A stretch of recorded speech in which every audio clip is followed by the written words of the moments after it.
yang Tuhan karuniakan kepada kami, hamba-hamba. Kami boleh menerima penyegaran roh dan jiwa kami, Tuhan.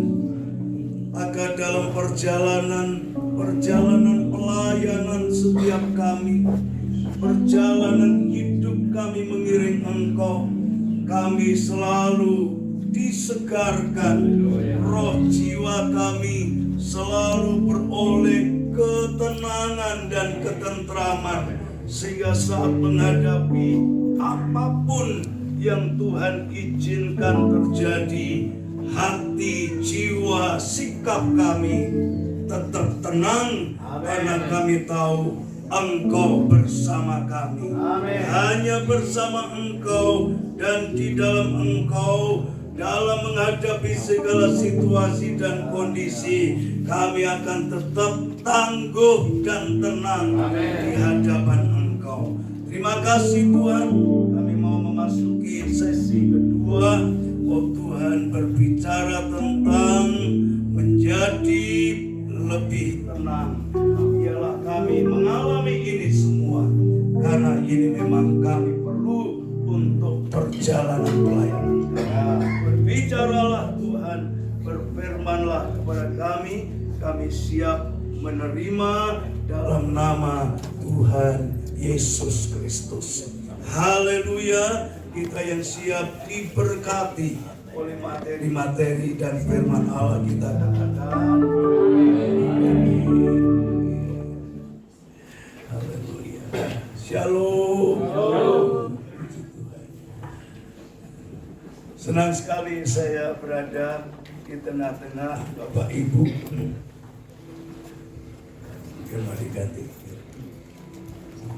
Mengkis yang gitu.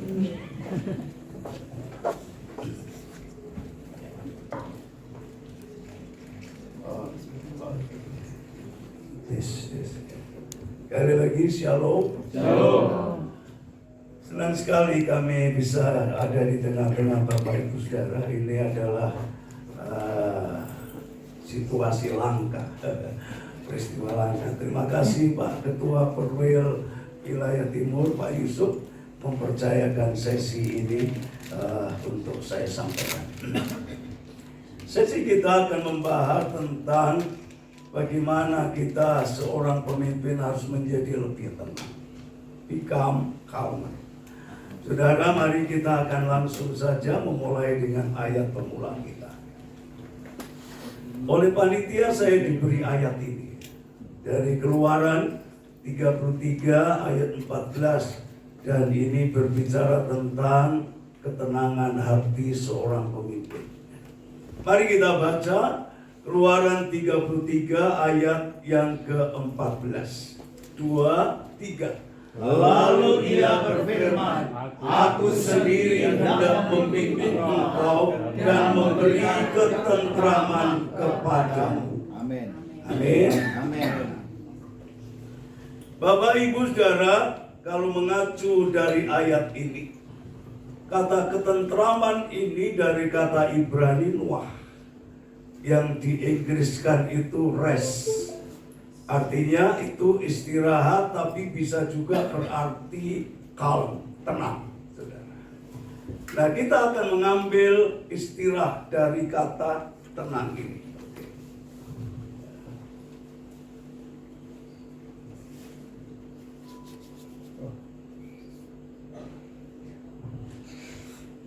Dari kata tenang, menurut Kamus Besar Bahasa Indonesia, arti kata ini antara lain, tenang itu tidak gelisah.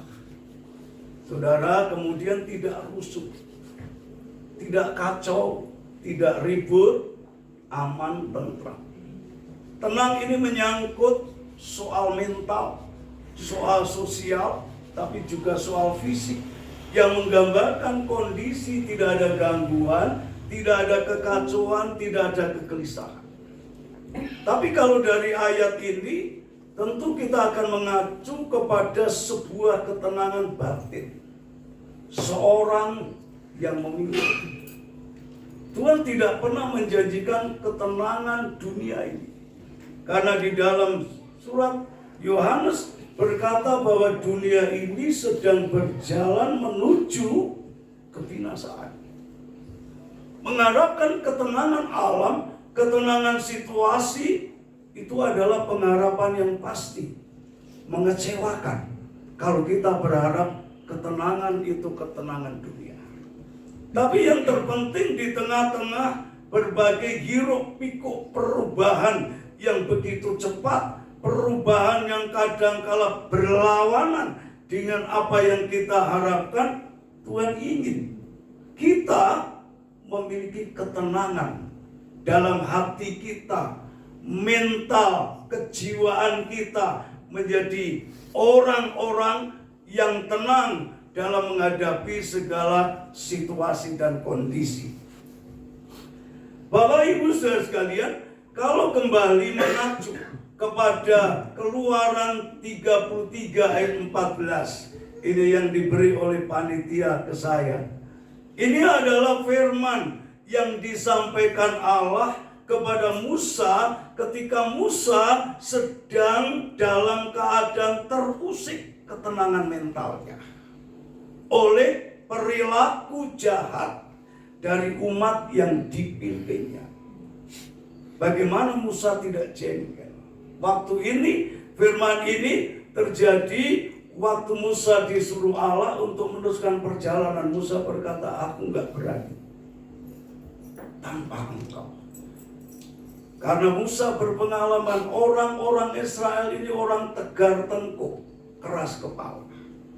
Keluar dari Mesir, mereka itu sudah melihat, sudah mengalami, mengerti bahwa Allah yang menyuruh mereka keluar dari Mesir itu Allah yang dahsyat. Mujizat demi mujizat dikerjakan Allah di antara mereka. Dan mereka dikeluarkan dari Mesir dengan tangan yang kuat. Tapi pengalaman itu begitu mudahnya hilang pada waktu mereka nunggu-nunggu Musa.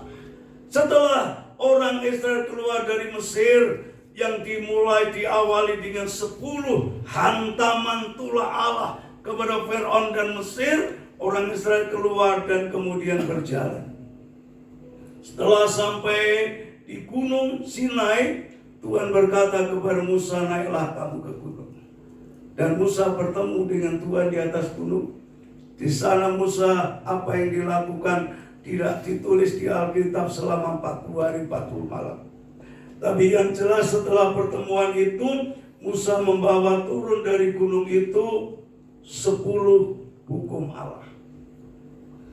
Nah, selama 40 hari 40 malam itu, itulah yang membuat umat Allah menjadi kehilangan harapan.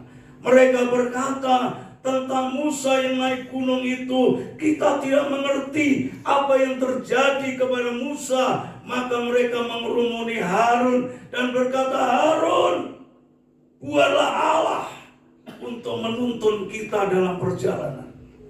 Harun terintimidasi. Harun berkata, kumpulkan semua emas. Mereka copot anting, copot kalung, copot gelang. Kemudian saudaraku dikumpulkan ke Harun. Oleh Harun dibangun menjadi lembu emas. Nah saudara, Harun terintimidasi. Memang Harun tidak sepower Musa. Tapi beliau adalah pemimpin yang mendapat delegasi dari Musa. Pada waktu Musa pergi, Harun harus mengcover ketentraman, ketenangan umat Allah di bawah Gunung Sinai. Apa yang terjadi? Maka mereka kemudian setelah Harun membuat patung emas dari lembu emas itu, saudara, mereka kemudian mempersembahkan kepada patung emas itu dan berkata, inilah Allahmu yang akan menuntun kamu dalam perjalanan. Nah, perubahan ini dipandang jahat oleh Tuhan. Dan Musa begitu emosi pada waktu Tuhan berkata, turunlah, itu umat itu orang-orang yang kau pimpin sedang apa? Musa turun dan apa yang terjadi, mereka sedang beria-ria merayakan penyembahan patung lembu emas itu. Ini jahat. Saudaraku, kita semua, Musa bisa menggambarkan kita semua para pemimpin. Semua yang hadir di sini adalah pemimpin. Ada pemimpin senior, ada pemimpin asisten pemimpin, ada pengerja. Semua dipilih dan diangkat Allah menjadi pemimpin. Ada banyak hal yang kadang-kala di luar dugaan terjadi. Saudaraku sekalian, ada problem, ada tantangan yang kadang membuat kita meledak emosinya.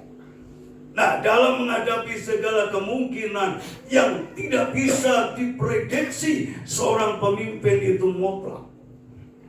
Saudaraku, memerlukan ketangguhan dan ketenangan mental menghadapi segala kemungkinan yang terjadi. Saudaraku, ketenangan suasana jiwa, ketenangan berpikir, ketenangan berperasaan bagi seorang pemimpin itu penting, sebab ketenangan itu akan membawa pikiran yang jernih, hati yang jernih, kemudian bisa mengambil keputusan-keputusan yang efektif. Pemimpin, saudara. Nah, Bapak Ibu saudara sekalian, pemimpin itu memerlukan ketenangan yang progres. Pemimpin memerlukan ketenangan yang bertumbuh menjadi lebih tenang. Mengapa demikian? Perjalanan kehidupan ini sekarang ini berubahnya begitu cepat. Semua perubahan-perubahan itu bergulir begitu cepatnya, maka pemimpin-pemimpin harus memiliki daya adaptasi yang tinggi. Dan untuk memiliki daya adaptasi, membuat kepemimpinan kita itu bisa selalu relevan dalam setiap situasi dan kondisi, itu dibutuhkan ketenangan. Ada air minum enggak ya? Sorry. Daripada saya udah habis sesinya. Kalau ada, kalau tidak ada apa-apa. Oh, ini masih ya. Saya ini punya ciri khas suara serak. Mohon maaf.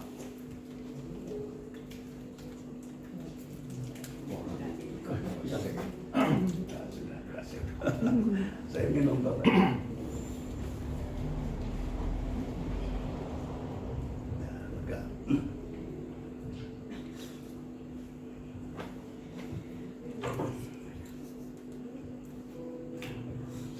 Bapak Ibu saudara sekalian, perkembangan zaman, perkembangan situasi itu sekarang begitu berjalan cepat. Penyesuaian itu perlu terjadi bukan dalam arti kita mengikuti dunia. Tapi bagaimana kepemimpinan kita, pelayanan kita, konsep-konsep kebenaran Alkitab itu bisa diterima dalam konteks yang berkembang dan bertumbuh. Tujuannya. Jadi soal teknik, soal mensikapi segala sesuatu yang terjadi, perlu ada adaptasi. Tapi soal prinsip-prinsip kebenaran, norma-norma kerajaan Allah tidak boleh diubah. Karena itu memiliki nilai kekal. Tapi teknik adaptasi, bagaimana teknik-teknik menanamkan dan menyebarkan kebenaran harus direlevansi. Supaya dengan demikian setiap konteks bisa menerima kebenaran itu di dalam hidupnya.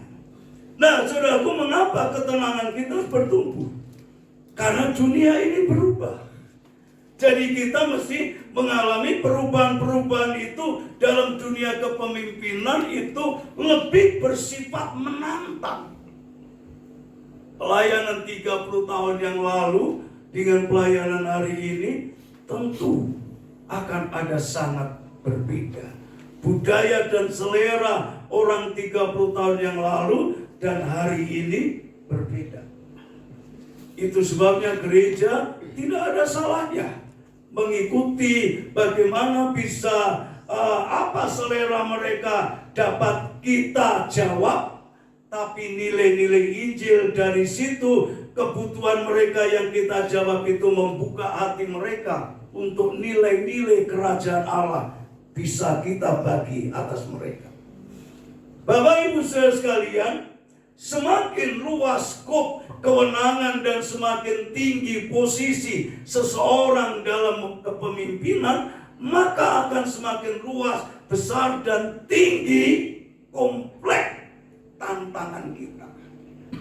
Pada waktu kita melayani mungkin 10-15 orang, kita bisa, saya dulu waktu merintis awal, ya jemputi anak pakai Vespa. Satu Vespa itu tak tumpuk 5-6 anak, jemputi. Habis itu main gitar sendiri, pimpin pujian sendiri, ngajar anak-anak sendiri, nanti ngantar pulang sendiri. Ya masih 10-15 bisa. Dalam perkembangannya tentu kita harus memberdayakan orang-orang berpotensi di sekitar kita. Karena permasalahan, karena tantangannya menjadi lebih luas, lebih besar, lebih tinggi. Seperti pohon, semakin tinggi pohon, tantangannya, anginnya, terpaannya menjadi semakin besar. Dan itu sebabnya menjadi lebih tenang itu sebuah kebutuhan. Saudara, kalau level tenang kita dulu 2, sekarang supaya kita tensinya enggak sebentar-bentar naik, tensinya enggak sebentar-bentar naik, ya kita level ketenangannya ditinggikan. Itu akan mempengaruhi kesehatan juga. Orang yang tenang, orang yang sejuk menghadapi segala masalah tidak meledak, emosinya tak terkendali, ya itu akan membantu kita juga menstabilkan tensi darah kita, sehingga jantung kita juga menjadi lebih aman. Nah, kita akan masuk berikut tantangan-tantangan kita sebagai pemimpin. Itu saja. Secara garis besar kita menghadapi 2 tantangan. Dan itu setiap orang, setiap pemimpin khususnya pasti menghadapi ini. Yang pertama, tantangan internal. Yang kedua, tantangan eksternal. Biasanya memang yang paling lebih berat itu tantangan internal, yang muncul dari diri kita. Di tengah-tengah gejolak dan berbagai permasalahan dunia, kadangkala dari dalam diri kita sendiri muncul tantangan-tantangan yang menjadi PR yang sulit diselesaikan. Yang pertama, secara internal, kita sering harus menghadapi tantangan yang harus dilawan agar kita bisa menjadi pengikut dan pemimpin-pemimpin yang diangkat oleh Roh Kudus di dalam Kristus Yesus menjadi pemimpin-pemimpin yang berkenan. Tuhan Yesus kan berkata, barang siapa mengikut aku, dia harus menyangkal dirinya dan mengikut aku. Dan barang siapa takut kehilangan nyawa untuk aku, akan kehilangan nyawa. Tetapi barang siapa kehilangan nyawa untuk aku, dia akan mendapatkannya. Jadi salah satu hal yang menjadi tantangan yang cukup berat dalam hidup kita itu adalah ego kita yang bersifat egois. Ego itu sebenarnya tidak negatif kalau dalam pengertian psikologis, karena itu bagian dalam diri kita yang mengatur kebutuhan kita dalam hubungannya dengan lingkungan supaya seimbang. Tapi kalau sudah mungkin menjadi egois, yang dalam pengertian umumnya itu orang cenderung mementingkan diri sendiri, kepentingan diri terlalu dominan. Nah, egois ini yang sering muncul dalam hidup kita. Saudaraku, egois itu akan memunculkan sifat dan sikap tidak peduli dengan orang lain. Dalam dunia kepemimpinan, kita tidak memungkiri itu sering bisa terjadi. Mengapa kadangkala kita tidak bisa bersekutu satu dengan yang lain walau sama-sama GPI? Karena kadangkala ego dirinya terlalu tinggi. Waktu saya memimpin sebagai ketua perwil di awal-awal, saya selalu ingin melebur meruntuhkan tembok-tembok pemisah antara satu dengan yang lain. Saya ingin dan saya rindu mengkolaborasikan dalam kerja pelayanan di Permil, dari gereja besar sampai gereja kecil. Gereja besar menjadi berkat, gereja kecil disupport, diberkati, gereja kecil belajar dari gereja-gereja besar. Ada orang-orang tertentu yang selalu berkata, kalau kita bikin acara besar, Paskah atau Natal, kita mesti sewa gedung netral. Saya pikir ini aneh. Ada gereja-gereja besar, sudah ruangannya bagus, sound systemnya bagus, musiknya keren, orang-orang yang main mengisi acara, keren, sehingga bisa disetting demikian rupa menarik. Kenapa kita mesti sewa gedung, bolong, sewa sound system, angkat-angkat, semuanya keluar duit dan tidak sekeren gereja-gereja yang sudah ada? Saudaraku, itu salah satu hal. Ternyata apa di balik itu? Ada orang-orang yang selalu berpikir, wah gereja besar itu egois, nanti kalau kita deket-deket kesedot. Saya selalu bilang, kalau gereja-gereja di sekitar kita nyedot kita, gereja-gereja medium dan kecil sudah mulai kosong. Kenyataannya tidak. Itu kadangkala itu hanya berjalan di asumsi, di imajinasi negatif yang dikembangkan. Kalau kita tidak melangkah, kita menyangkal diri, kita berpikir, kita berkolaborasi dengan yang lebih kuat dari kita, kita akan menjadi lebih kuat. Saat saya membuka pelayanan awal, saya mulai dari 2 orang di perumahan Telukosari. Kemudian terus berjuang, kemudian saya mencoba beli rumah yang terjangkau. Ada rumah tipe 18, kami belum dalam keadaan sederhana. Mulai penuh, kami berpikir harus punya tanah, mungkin di pinggir jalan raya yang agak besar. Kami berjuang nabung, punya 600 tanah. Tapi setelah punya 600 bingung, bangunnya biaya. Saya berpikir, kolaborasi dengan yang kuat supaya engkau terangkat. Saya mulai pendekatan dengan GBI Betani waktu itu. Yang waktu itu selalu kalau SMD, kalau masih ada Betani itu ribut terus. Tapi sekarang kita enggak. Nah dari situ saya gabung dengan Gajah Mada, Pak Sebaja, Pak Nathan, kemudian support, beli supaya kita bisa bangun yang gereja lebih besar, ada parkir dan kolaborasi.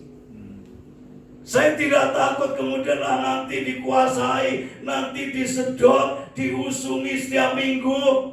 Kenyataannya dari situ kami dibimbing, disupport, dan kemudian sampai hari ini saya itu hubungannya seperti keluarga dengan Gajah Mada, walaupun sudah mati. Ini keuntungan. Kalau saya berpikir ego, kemudian mengembangkan imajinasi negatif, saudaraku, kemudian selalu berpikir orang-orang kuat itu hanyalah negatif, saya mungkin akan menjadi beda sejarahnya.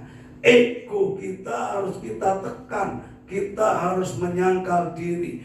Orang egois selalu saudaraku ingin menang sendiri, sulit menerima kritik, suka dalam segala hal menyalahkan orang lain dan susah empati. Dan saudara, kalau pemimpin dikuasai oleh roh ego, dikuasai, hidupnya didominasi dengan egois dalam pengertian negatif, maka dia yang pertama akan rugi sendiri. Mestinya bisa belajar mengambil contoh-contoh daripada mungkin nyari sendiri. Coba kalau kita main keyboard, belajar sendiri mungkin 5 tahun, bisa diselip dengan anak-anak yang belajar baru 3 bulan dari seorang guru. Nah, kalau kita bisa mengubah, merombak, menggunakan ego kita secara proporsional sesuai dengan tujuan Tuhan. Ego ini kan memang ada, tapi jangan sampai terbawa kepada keseret kepada kepentingan hanya diri sendiri. Ego harus menjadi penyeimbang antara kebutuhan diri dan dalam hubungannya dengan lingkup situasi. Kalau kita dikuasai ego, maka akan merugikan diri. Yang kedua, cenderung merugikan orang lain. Nah, di zaman postmodern ini, Tuhan Yesus sudah berkata, manusia memang akan berkembang dalam sifat mementingkan diri sendiri. Karena kedurhakaan menjadi meningkat, maka kasih kebanyakan orang menjadi tinggi. Nah, ini yang harus kita antisipasi.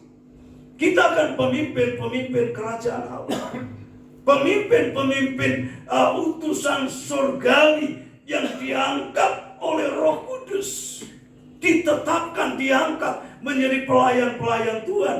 Gangguan yang pertama ini harus dapat kita atasi. Kita harus berpikir sejuk, berpikir tenang, sehingga kita dalam memandang segala sesuatu bisa meraih nilai-nilai positif. Diberkati menjadi berkat, saudara. Yang kedua, saudaraku, sebagai seorang pemimpin, pemimpin itu kan artinya pengaruh. Seorang pemimpin selalu punya pengaruh. Mau pemimpin salah, mau pemimpin ugal-ugalan, mau pemimpin yang lembut, nanti tetap akan diikuti. Orang-orang yang mengikuti itu akan orang-orang yang memiliki rasa citra, kemudian selera sama.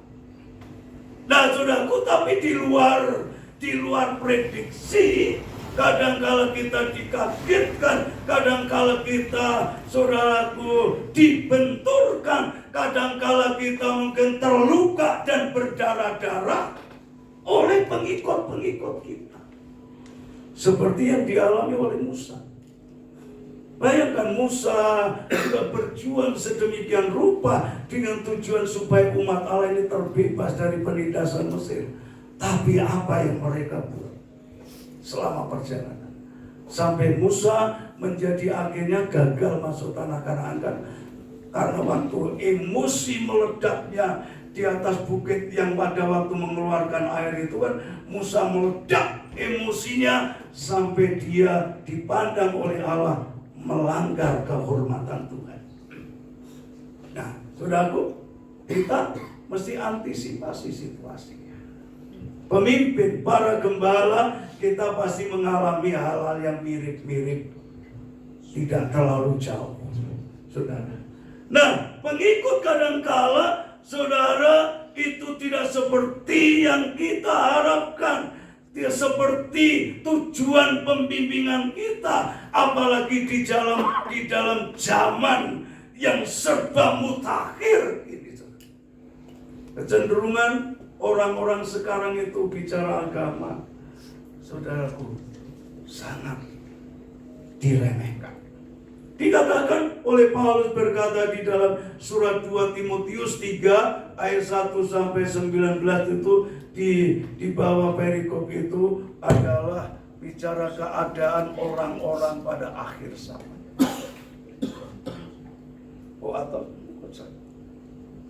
Mati sendiri.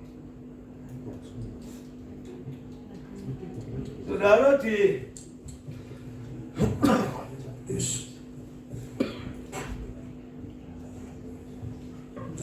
surat 2 Timotius pasal 3 ayat 1 sampai 9 itu Rasul Paulus mengingatkan tentang keadaan manusia akhir zaman.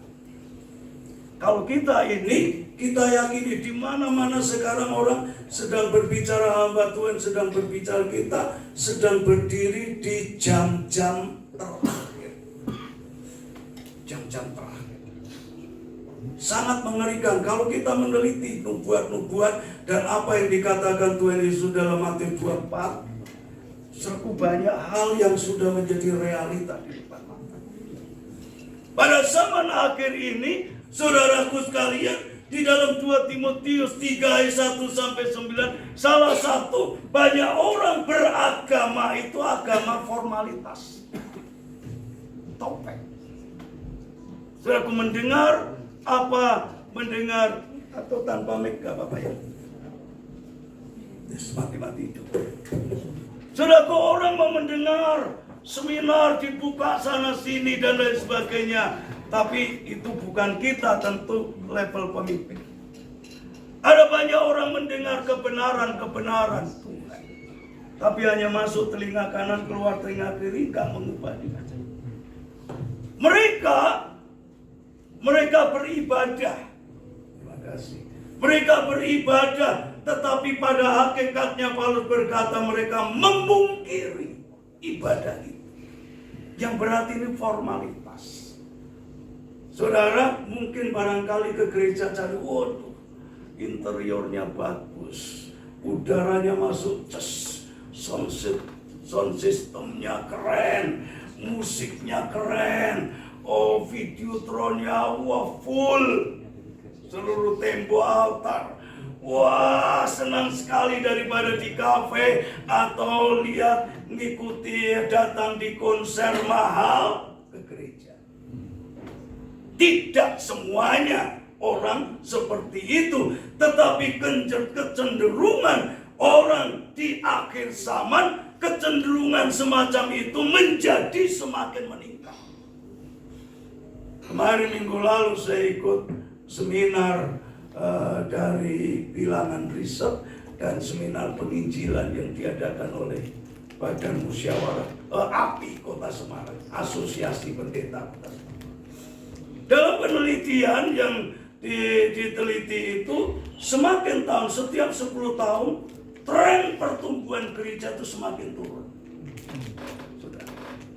Bisa jadi anak-anak orang Kristen itu ke gereja formalitas sehingga tidak punya kecenderungan untuk cari jiwa. Semakin turun kecuali Papua. Yang aneh yang sedang diterobosi oleh berbagai cara untuk dipindah kepercayaan, tapi Papua justru kedapatan yang terakhir meningkat. Tapi gereja Bethel Indonesia, puji Tuhan, saya bulan lalu ikut pertemuan misi di Batu. Saudaraku, gereja Bethel Indonesia menerobos pulau-pulau asing, daerah-daerah yang tidak terjamah. Begitu ada penginjil kita masuk sana, berdiri gereja Bethel Indonesia. Amin. Luar biasa. Satu gerakan mungkin agak beda dengan denominasi lain. Itu sekarang Pak Irwan kembali lagi kan ke dunia misi. Wah, orang itu sudah kayak kijang. Di mana meloncat di situ berdiri gereja, di mana meloncat di situ berdiri gereja Bethel Indonesia. Nah, saudaraku, tetapi saudara, kita juga tidak perlu terkaget-kaget, harus menata hati, menata perasaan jika kita menemukan ada orang-orang di dalam penggembalaan kita tidak bisa mengaplikasikan kebenaran sebagai orang Kristen yang sungguh-sungguh. Kristen, saya maksudkan di sini bukan sekedar label. Kalau Kristen sejati, Kristen itu namanya pengikut Kristus. Jadi kalau ditanya orang Kristen mati masuk surga kan? Ya pasti masuk surga. Kalau definisi aslinya Kristen itu pengikut Kristus, tapi Kristen labelitas itu menjadi banyak. Nah, inilah yang kadangkala di tengah-tengah penggembalaan terjadi persoalan-persoalan, ada gap-gap, ada geng-geng, saudaraku sekalian, berdiri di dalam ranah penggembalaan kita. 5 tahun yang lalu pada waktu anak saya mau mengubah sistem ibadah, saudaraku, kemudian mendisiplin orang-orang tim musik pujian, itu area prophetic, soundman lighting, kemudian multimedia, terus sekolah minggu, terjadi banyak keributan. Karena ada orang-orang yang tidak mau berubah. Ke gereja hanya memuaskan selera, bukan menerima kebenaran-kebenaran firman Allah. Dan disitulah perlu jiwa kita menghadapinya dengan sebuah ketenangan. Saudara, biasanya kalau sudah krusial, ada satu kali waktu istri saya nyampaikan khotbah, ada orang petobat baru dari orang apa itu, orang liar, tersinggung. Dan dia bilang, saya tidak peduli istri pendeta, anak pendeta, keluarga pendeta, siapapun, saya gulung. Saya bilang, itu bagian saya. Saya bilang, setelah orang itu datang nunggu saya, itu instruksi saya. Dan orang berkhotbah itu untuk semua yang datang, bukan untuk Anda. Kalau Anda ingin tidak terima, urusan dengan saya. Kenapa saya menghadapi begitu dengan begitu tenang? Saya tahu ada Roh Kudus. Ada Roh Kudus. Kalau sesuatu terjadi, saya akan belajar seperti hamba-hamba Tuhan. Roh Kudus paling bekerja. Pasti akan ketenangan. Dan kita hamba-hamba Tuhan, gembala-gembala, sering kali menghadapi yang begitu. Saya selalu berkeyakinan Roh Allah ada pada saya. Dia ada roh daging, ada roh kuasa kegelapan. Kalau Roh Allah hadir, kita mesti akan diangkat Tuhan menjadi pemenang dan menyelesaikan masalah. Amin. Gembala seringkali menghadapi hal-hal yang demikian. Nah, ini saudaraku, jiwa yang tenang, jiwa yang tangguh pada menghadapi dan persoalan seperti itu berkali-kali dalam periode-periode waktu-waktu tertentu sering terjadi. Itu gangguan internal yang harus kita sikapi dengan ketenangan. Yang kedua, kita melihat ada gangguan-gangguan eksternal. Situasi sekarang kita terganggu, mungkin ekonomi tidak stabil gara-gara situasi internasional. Jadi kadang-kadang kalau kita beli bensin, Pak, ini BBM hari ini masih segini, Pak, minggu depan barangkali sudah naik, Pak. Kita tenang aja. Musuh kita mau antre, hamba Tuhan antre, bensin mungkin naik Rp1.000, antre panjang. Sampai di gilirannya nyampe, bensinnya habis. Itu kalau antre panjang. Hamba Tuhan udahlah, situasi yang terjadi, ya udah kita ikut. Kita kadang-kala melihat ketidakadilan ekonomi. Di Papua sana, itu konon katanya beberapa saat yang lalu dikirim 2.000 eskavator. Masyarakat tidak peduli hutan. Dan mereka teriak, ini tanah kami dari leluhur. Tidak diajak bicara, tidak diajak apa. Tahu-tahu ada penebang meratakan hutan. Jadi ada pihak-pihak tertentu yang merasakan langsung, mengalami langsung adanya masih terjadi adanya ketidakadilan ekonomi. Sebagian kita mungkin hanya melihat, sebagian lain merasakan. Tapi ini kadangkala untuk mungkin gereja-gereja yang sangat tersentuh, terdampak oleh situasi ini, saudaraku, butuh ketenangan bagi kita. Waduh, ini apa gereja masih bisa survive? Bagaimana biaya operasional? Bagaimana ini nanti kebutuhan ini, kebutuhan itu? Itu menggoda. Kebutuhan itu selalu menggoda, saudaraku sekalian. Dan ini tantangan. Apakah dalam menghadapi situasi yang seperti ini kita tenang? Kita semua setidaknya mengalami situasi sama waktu pandemi ya. Di Jakarta aja konon beritanya ada 500 gereja Bethel Indonesia tutup. Baru gereja Bethel Indonesia. Di berbagai belahan tempat-tempat lain ada banyak yang mengalami kolaps. Karena soal ekonomi, apakah ini kita membuat hati kita, waduh, gak bisa ini jadi hamba Tuhan terus begini, menjadi kacau. Selalu kita semua mengalami, puji Tuhan, kita survive, kita bisa melewati suasana seperti itu. Awalnya saya juga waktu pandemi pecah itu saya berpikir seperti flu burung, mesti barangkali hanya 3 bulan. Ternyata pandemi 2 tahun lebih. Saya sempat berpikir bagaimana perjalanan ini. Tapi saya tenang, Tuhan pasti akan atur caranya. Saya waktu itu belum buka rekening gereja. Kemudian jemaat yang telepon, bagaimana Pak Gembala, Bu Gembala, persembahan kami kan tetap harus masuk. Bapak Ibu Gembala gak usah sungkan, masukkan rekening aja, kan ada catatan. Saya biasa memberi catatan laporan itu bulanan. Kalau dulu kertas, sekarang di grup-grup aja.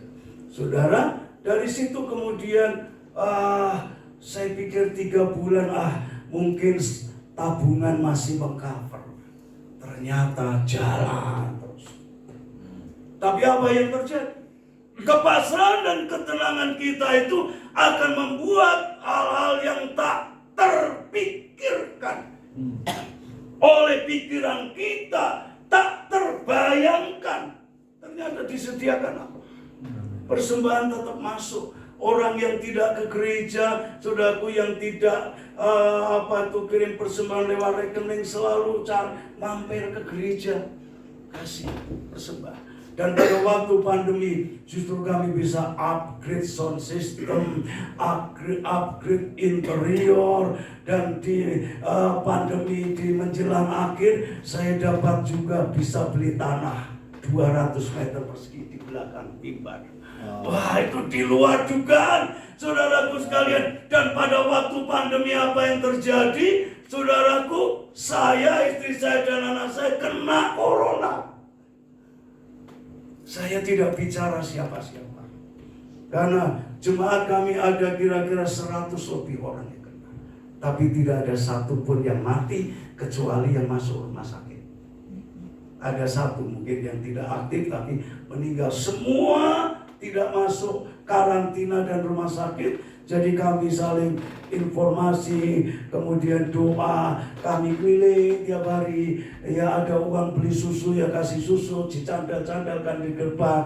Punya uang tuh beli pisang ya beli pisang, beli apa itu degan, itu tiap hari suruh. Tuhan atur semuanya. Kadang-kala situasi ekonomi yang berubah menjadi kegentaran. Situasi sosial, kebersamaan kadangkala bergeser menjadi sifat individualistik. Saudaraku, orang yang terlalu fokus pada diri, situasinya susah kok, mau ngapain, yang penting diri sendiri aman. Dan ini tantangan. Bagaimana kita bisa merangkul, memberdayakan setiap potensi untuk menghadapi setiap tantangan. Dan ini perlu ketenangan. Budaya kita sudah, budaya anak-anak sekarang berubah. Apalagi yang anak-anak alfa, generasi alfa, dikenal dengan budaya stroberi, lembeng, tersinggung sedikit, tersayat-sayat hatinya, merasa waduh hidup ini gak berarti lagi, gak ada gunanya lah, ngapain hidup lah, yang kalau gitu lebih baiklah aku gantung diri di pohon singkong karena takut.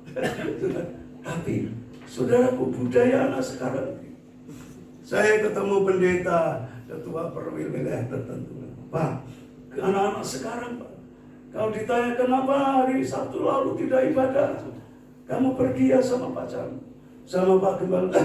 Pak Gembala, kepo aja, sok tahu urusan orang itu. Zaman dulu, zaman kita, maaf Pak Gembala, maaf. Ya ada kepentingan dan itu tidak dijelaskan tapi sopan. Anak sekarang Pak Gembala kepo aja, sok tahu urusan orang lain. Tahu-tahu gitu tersinggung pindah gereja. Anak sekarang ini di lingkup-lingkup dengan kita.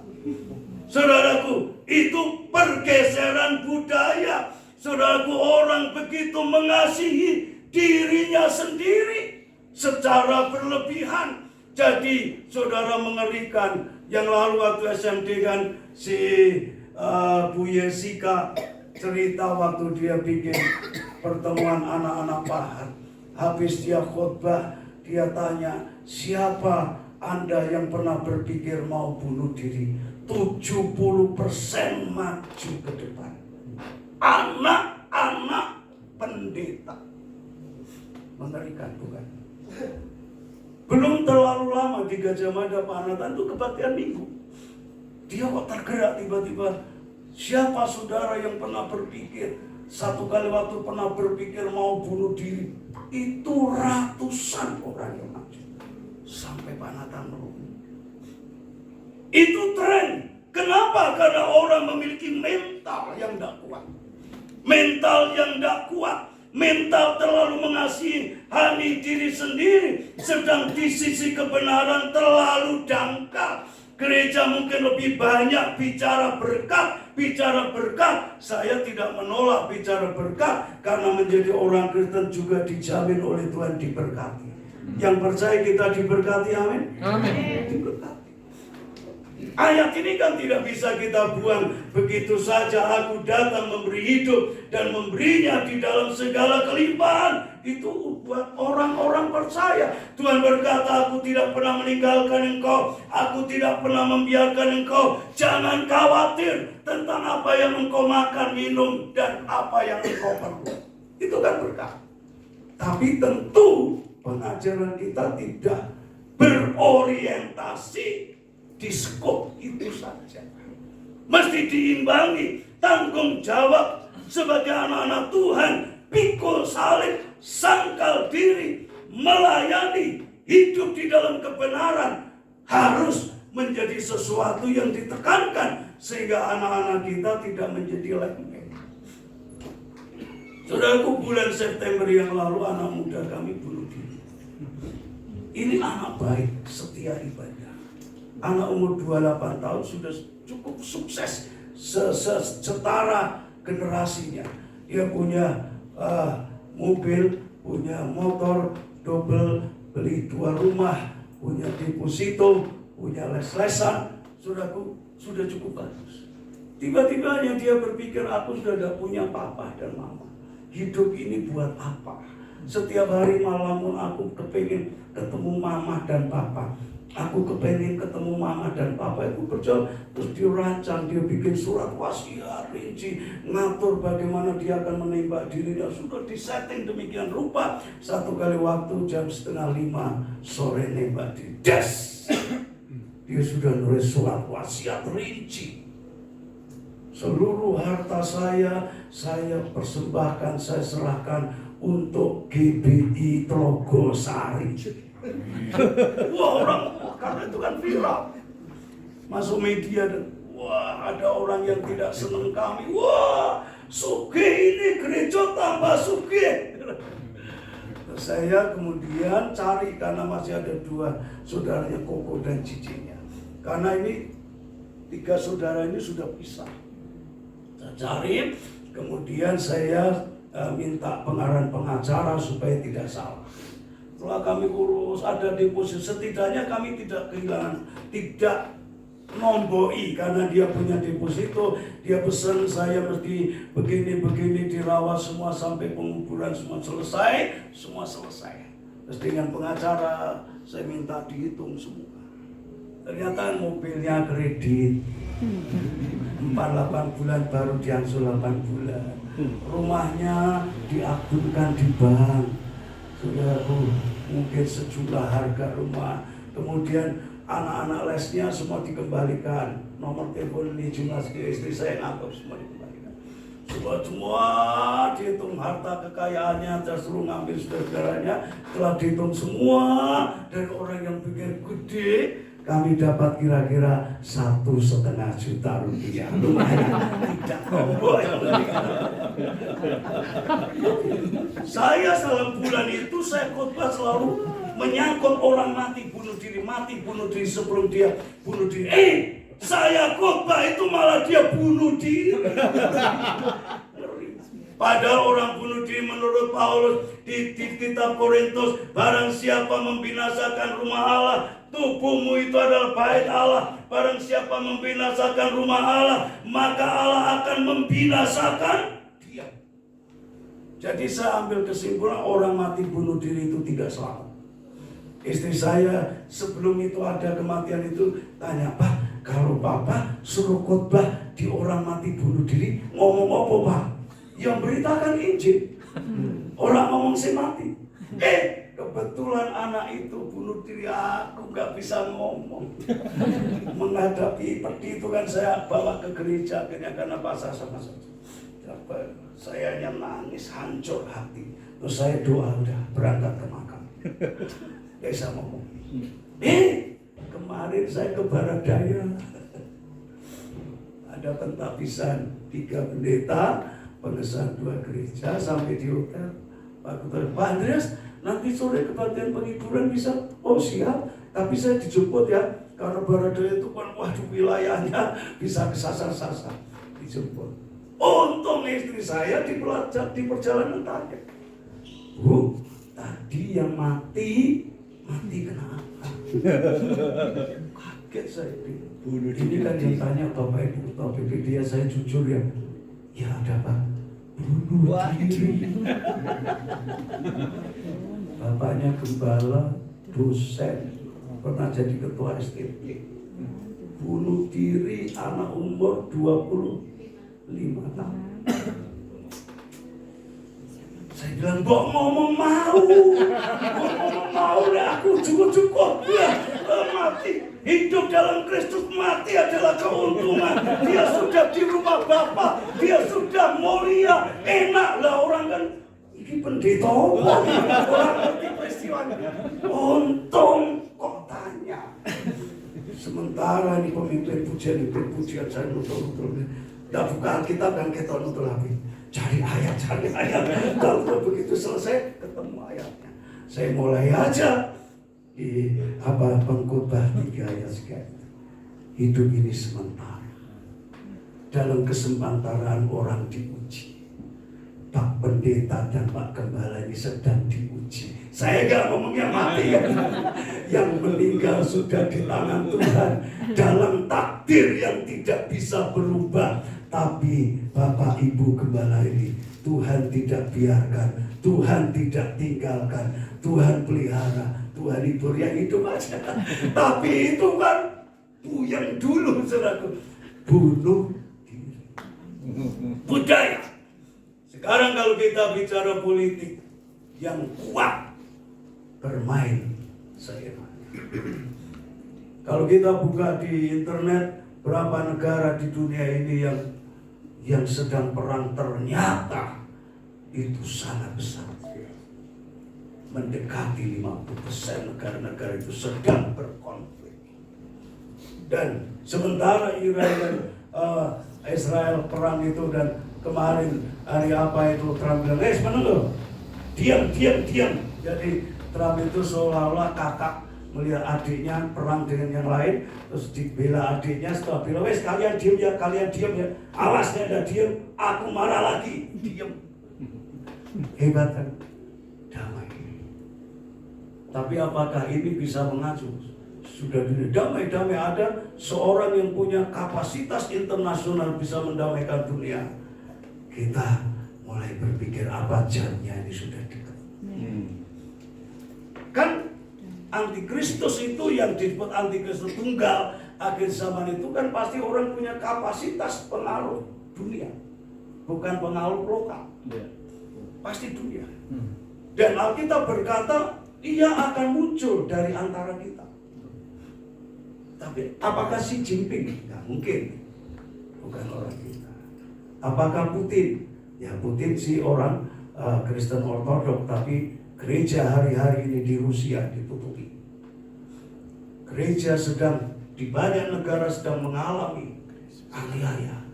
Beberapa saat yang lalu di Nigeria ratusan orang dibunuh Kristen. Gereja sedang mengalami aniaya di berbagai negara. Apakah ini waktunya? Kalau mengacu kepada Matius 24, saudaraku, ini sudah di depan mata. Ini tantangan buat pemimpin-pemimpin Kristen. Kita tidak bisa hanya berpikir kemewahan, keenakan, semua berbicara tentang fasilitas. Tapi tanggung jawab kita mengcover orang-orang yang bersama kita membutuhkan ketenangan, ketangguhan jiwa. Kita tidak bisa lagi terlalu berpikir keamanan dunia. Sudah. Dan kita berdoa supaya Indonesia tidak terlibat-libat perang. Karena yang lalu kan sudah nyaris nyerempet-rempet. Semoga itu tidak menjadi berkelanjutan. Ini situasi politik internasional. Saya membaca Alkitab, internet tadi malam sambil berbuka-buka. Itu lembaga gereja sedunia sekarang yang lalu sangat hati-hati bicara tentang perang. Sekarang sudah benar-benar mengambil sikap untuk membela tertentu, membela pihak tertentu yang didengung-dengungkan dunia internasional. Kalau Yerusalem satu kali dikepung oleh tentara seluruh dunia, harinya sudah dekat. Apakah itu bisa terjadi tahun 2045 yang kita rindu? Indonesia Mas, belum. Pak Dharma Pongrekum yang lalu saya buka podcastnya itu, dia bilang ini saya lihat program globalisasi. Jadi ada pasar global, sistem dunia global. Itu menurut program ini 2030 sudah diharapkan tercapai. Semua disatukan dalam satu sistem politik, kekuatan kemiliteran. Mungkin kalau militer udah agak redup, tapi sistem ekonomi akan dibuat menyatu. Dan barangkali kita tidak bisa berpikir 2050 nanti Tuhan Yesus datang, belum tentu. Hari-hari ini kita sedang di ujung jam. Semua orang berkata ujung jam. Kita mesti selagi masih hari siang, kita tenangkan hati, bangun mental, melayani dengan serius. Tidak boleh menjadi sama dengan dulu-dulu lagi yang membebani hidup kita buang. Dan kita mulai fokus membawa orang-orang yang bersama kita fokus kepada kerajaan Allah. Politik demikian mengerikan. Keyakinan di mana-mana ada pembantaian, si keyakinan ini membantai ini, keyakinan ini. Kalau sudah dasarnya keyakinan, tidak ada, dia tidak mendengar apakah soal salah atau benar yang dilakukan berdasarkan keyakinan benar. Dan itu yang terjadi. Itu yang terjadi. Kemudian saudaraku, ilmu pengetahuan, teknologi yang begitu melesat, berkembang sedemikian rupa, saudaraku, itu juga bisa mengganggu ketenangan. Apakah sekarang ada gereja, konon saya belum membuka langsung, ada gereja yang khotbahnya itu robot. Sudah. Jadi dia lebih pintar dari pendetanya itu. Nah, robot itu sebenarnya kan semua yang masuk di internet, masuk di Google, kemudian kita pakai AI itu kan dia tinggal nyomot dari gudangnya. Jadi kalau kita tidak memiliki basic memegang Alkitab, membangun diri dalam kebenaran-kebenaran Alkitab, pada waktu tenaga-tenaga kita, pikiran kita diganti oleh mesin-mesin dan robot itu, kita tidak bisa memfilter apa yang dikatakan salah atau benar, karena robot itu pada waktu diklik tinggal ambil aja dari gudang materi-materi yang pernah dikirim orang. Nah, kita lah harus dengan pikiran yang jernih, pikiran yang tenang, setia kepada Alkitab, setia kepada firman Allah, kemudian untuk membackup orang-orang yang bersama kita. Dan itu dibutuhkan ketenangan, saudaraku, ketenangan. Gejolak ilmu pengetahuan dan teknologi begitu mengerikan, orang-orang akan terancam PHK besar-besaran. Satu robot bisa mengerjakan 100 tenaga kerja manusia. Dan saudaraku sekalian, itu mengerikan, dan mengerikan dalam waktu yang tidak terlalu lama diprediksi. Otak manusia bisa diretas, dijebol, diambil konsepnya, itu daya otaknya, kemudian dikelola oleh robot. Mengerikan, bukan? Nah, saudaraku sekalian, sehingga mungkin orang bisa membuat orang itu seperti badan saja, hidup mati atau tubuh yang bergerak. Orang menjadi robot, robot menjadi orang. Dan itu bolak-balik akhir zaman. Nah, sekarang kita menyenderkan kepada siapa? Senderanmu sopo? Gusti Yesus atau diri sendiri? Nah, ini penting. Yang lalu, beberapa bulan yang lalu, pertengahan tahun 2024, saudara kita dikejutkan setiap kali ada peristiwa, saudaraku, gempa bumi. Saudaraku, ada lempeng raksasa.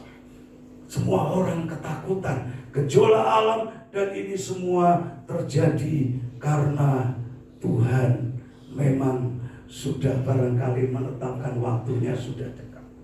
Semakin kesini, pemimpin-pemimpin gereja tidak menjadi semakin ringan. Secara cepat saya akan sampaikan. Nah, tadi waktu saya 1 jam. Habis ya. Tambah 5 menit Pak ya? Boleh ya? Boleh. 5 menit supaya tuntas ya. Nah, apa yang harus kita lakukan untuk membuat ketenangan kita?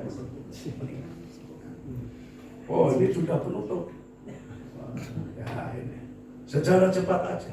Yang pertama, kita hamba Tuhan, pemimpin-pemimpin gereja harus meningkatkan hubungan kita yang benar dengan Tuhan. Semua yang tidak benar-benar tidak usah diurusi.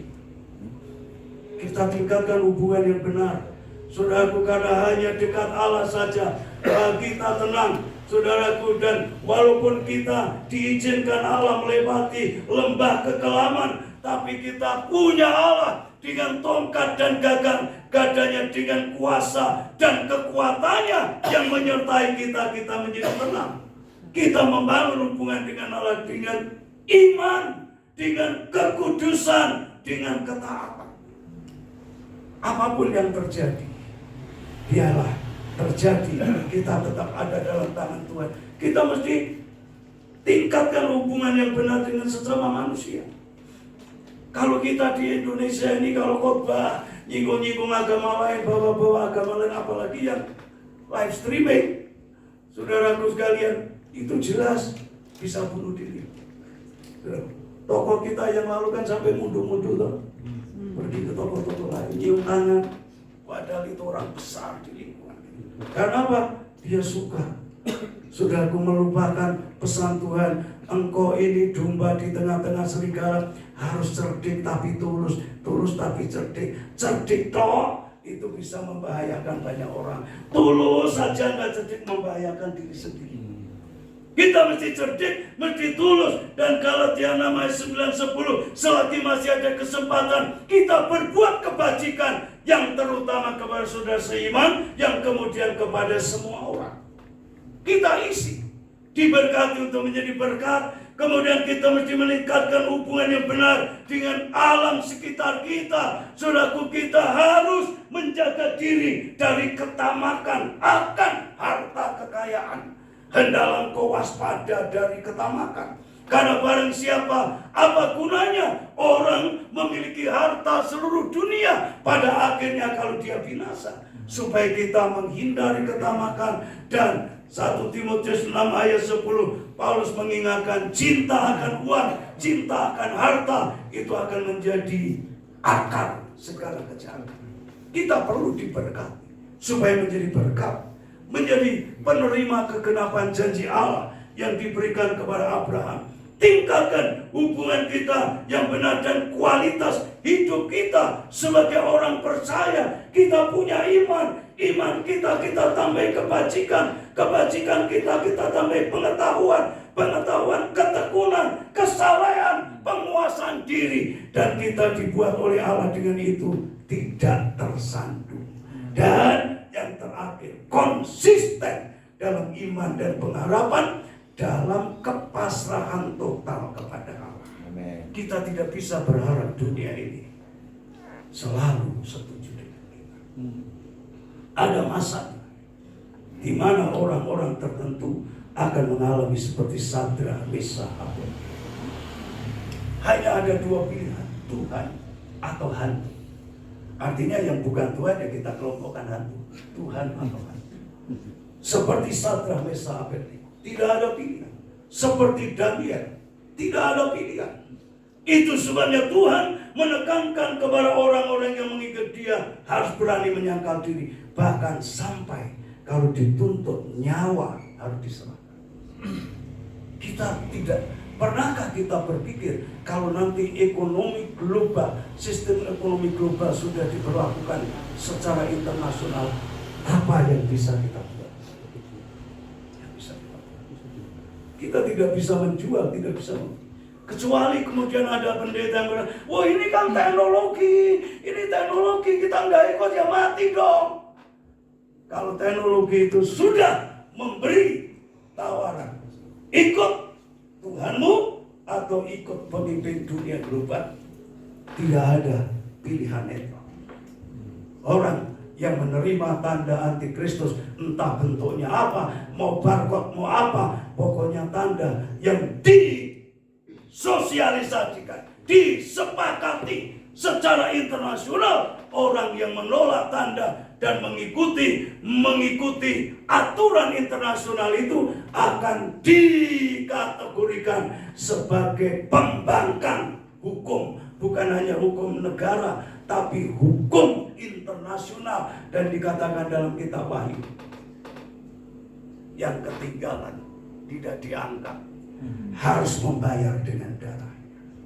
Tapi puji Tuhan, saudaraku, ada berita bahagia. Kalau kita lihat di Wahyu 11 ayat 1, saudaraku, waktu malaikat Tuhan berkata kepada Yohanes, Yohanes, ambillah sebatang bulu, ukurlah bait suci dan apa yang di dalamnya, orang yang beribadah di dalamnya.